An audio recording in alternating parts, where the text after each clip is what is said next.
салом алейкум бародаро, ман Тимур Хусайнов и канали Тождорон. Хеле ки мо бишат кардем дар Instagram. Вақти мо апрос гузарондем дар сайти Тождорон официал ҳаста як Instagram саҳифае кардагем ки иммигратсиония бигем барои муҳоҷирон, ҷои кор, ҷои хоб ва дигару дигар. Мисол хариду фурӯши мошино, аренда, викуп, лицензия, права, кадомеда ки интересен бошад, дар рӯи ки экран дидесен дар омада подписатсия кунем. Мо дар роҷа сторис мондем, гуфтем бародарое ки мисол старки васа шудагиян дар ҳолатҳое ки мисол каршеринг заблокирует кардагия ё ки штрафҳои безеб кардагия илтимос нависен. Рости гап ман ответчаи қадар аждад надоштум ки мардами қадар бисёр мардам дар ҳамиҷа ғалтидагия дасти мошенникода. Каршеринг яке аз намешидани компаниҳое ки ҳастад дар Россия бисёриҳошон мисол именно дар Делимобил марам заблокирует кардагиян бе ҳичи. Просто бе ягон чи мара заблокирует кардагиян. Ма катишон гап задагим даже. Ма дар Инстаграми Тимур ка основной сайти худам да вақти партофтум, сторис кардам, гуфтам бачаҳо максимально нависенша ответ дитям.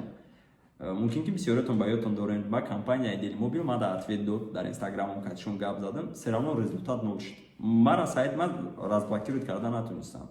Просто натунистам. Ва вақте ки ма дар Тождорон дар ин группа мо сторис кардем бародарои тоҷик нависанд, ман ҳайрон шудам ки да того мардама фреб мекунанд, да того мисол меҷихан, это невозможно, гуфти гапо угрожат мекунанд. Мисол ман наметарсам ай угрожати ва ё ты наметарси бародар ё я бародар дигар наметарсам. И короче я мошина соат 3 шаб мезанад. Айбан гайр азам мезананд, айбан 4 соат мегзара гай намеояд. Мошина парковка мекунанд да пеш хона, сар мехезанд да телефонаш смс омадагия ки 103,000 штраф. Баъд я одам советшон метад ки набардорен телефонашон, короче ҳеҷ кортон карда наметавонад. Баъд бо да ҳамин номерош смс рӯй мекунанд ки за то что телефонҳоро ҷавоб надодӣ 270,000 штраф.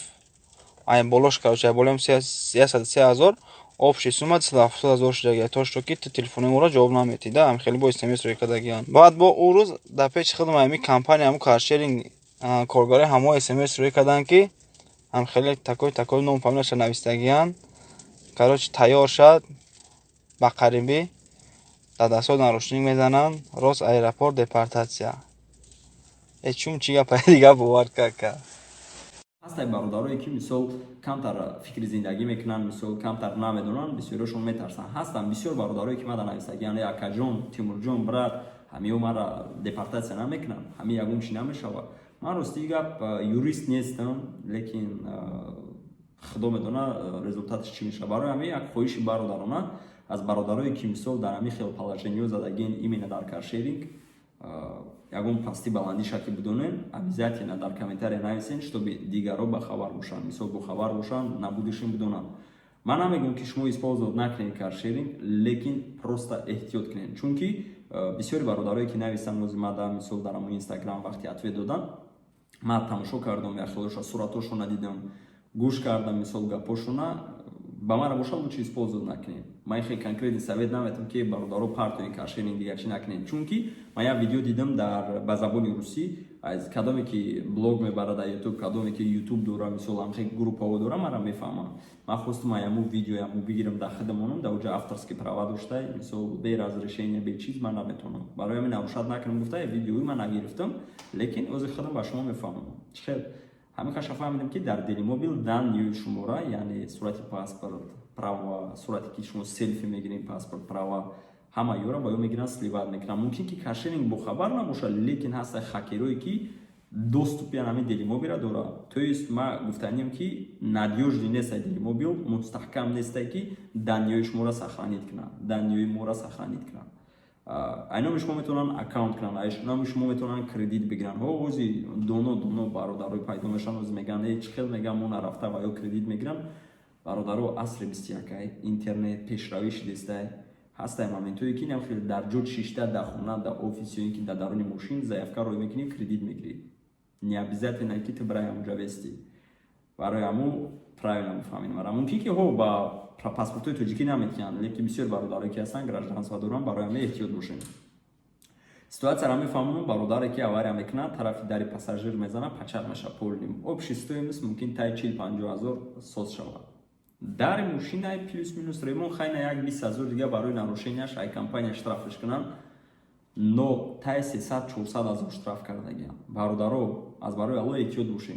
Як бародар дига вақте ки мошинша меорад дар парковка мемонад, 100% мошини каршенингу мехеза мерава ва дар як ҳолат вай дар штраф меояд тай 100 чанд ҳазор, то што мошината задаи хӯрошидаи Исус. Вақте ҳам сообщениеро ма шунавидам, иминам хеле сообщение ма дар ростига бисёр омад бародаро. Ман инакда Яндекс Драйв ҳарӣ мекунам, инам каршенинга бисёритон медонен. Ман Яндексда занг задам, гуфтам гӯш кунед, ман ина мошини шуморо гирифтам.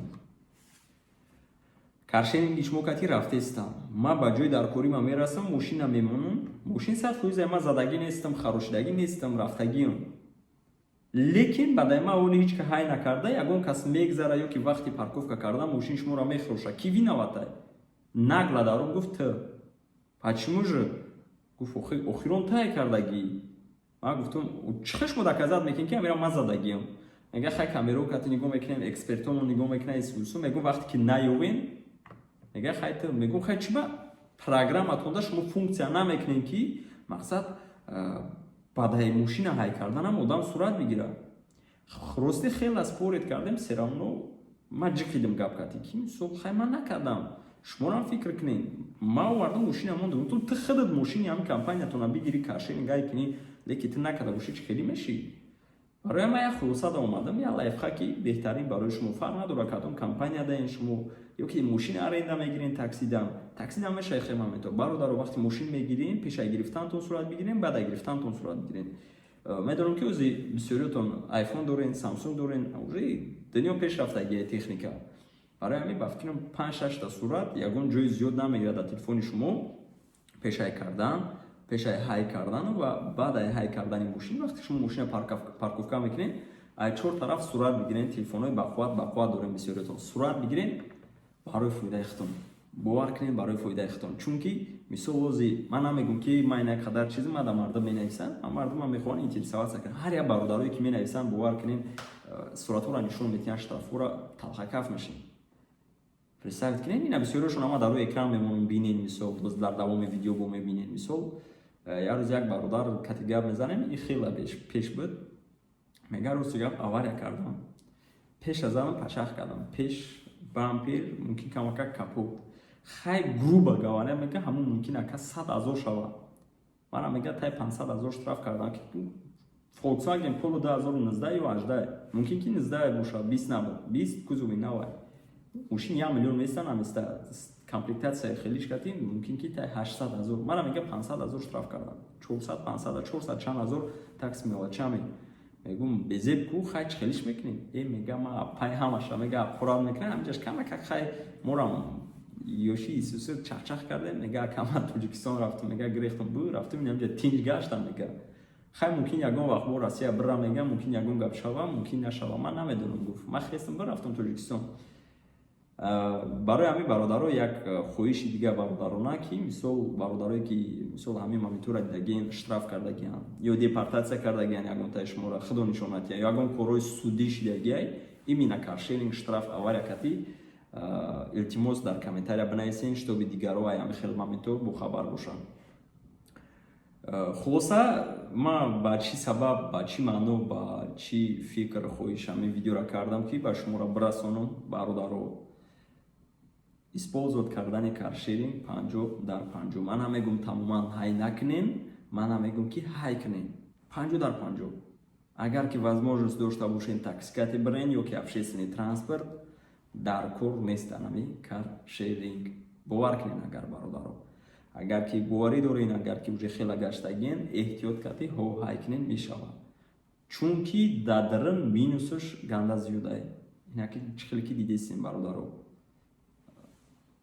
Ба ҳамин видеои мо ба охир мераса. Ягон камбудӣ бошад ранги ҳар вақта бародаро дар комментария бинависен. Иншоалло дар видеои оянда мо ислоҳ мекунем бе ягон ҳақорат.